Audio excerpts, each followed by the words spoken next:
Hai, halo, assalamualaikum, apa kabarnya? Dan di video kali ini kita akan ngejawab soal tentang peluang. Untuk itu disimak terus videonya.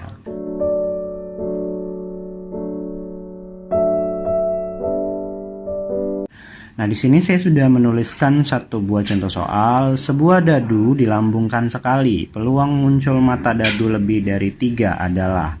Nah, kalian kalau mau mungkin ada yang belum tahu ya, dadu itu apa? Oke. Jadi dadu itu kayak benda yang bentuknya kubus. Jadi dia kubus memiliki 6 sisi, di masing-masing sisi itu kayak ada tompelnya itu titik-titik ya, kok tompel.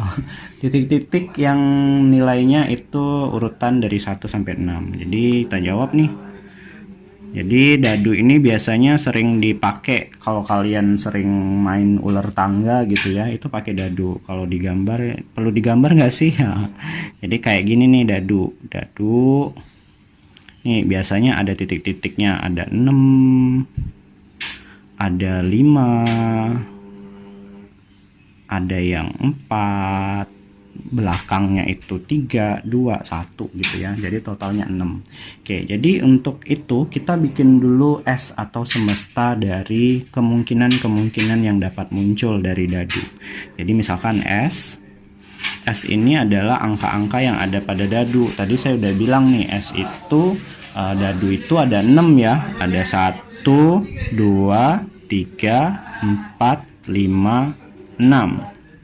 Jadi angka-angka pada dadu itu ada 6 ini nih, nggak mungkin ada 7 dan seterusnya karena sisi-sisinya aja cuma ada 6.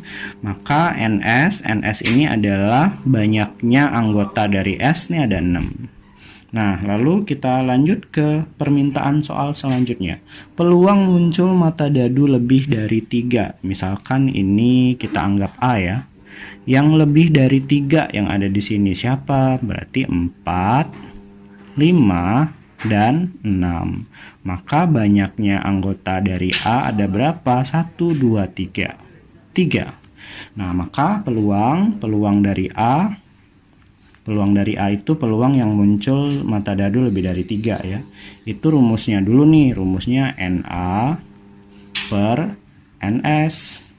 NA-nya tadi udah kita dapat nih, 3 per NS-nya adalah 6. Nah, 3 per 6 ini adalah jawabannya, namun bukan jawaban akhir ya, bukan jawaban final. Kenapa?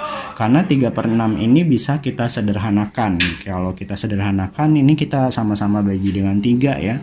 3 dibagi 3 itu jadinya 1.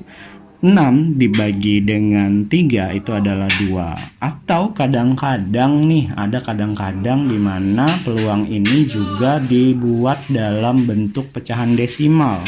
Jadi 1 per 2 itu kalau diubah ke dalam desimal, setengah itu adalah 0,5. Jadi boleh pakai 1 per 2, boleh pakai 0,5 karena itu adalah peluang. Peluang itu lebih besar dari 0 tapi lebih kecil dari 1. Jadi tidak mungkin lebih kecil dari 0 ya. Jadi peluang itu terletak di antara lebih besar dari 0 tapi tidak mungkin lebih kecil dari 1. Jadi letaknya pasti 0, Oke, jadi seperti itulah cara mencari peluang dari sebuah dadu. Oke, silahkan like jika suka video ini. Jika ada yang ingin ditanyakan, silahkan tinggalkan di kolom komentar dan jangan lupa subscribe untuk tahu cara menghitung pelajaran matematika yang lain. Sampai ketemu di video selanjutnya.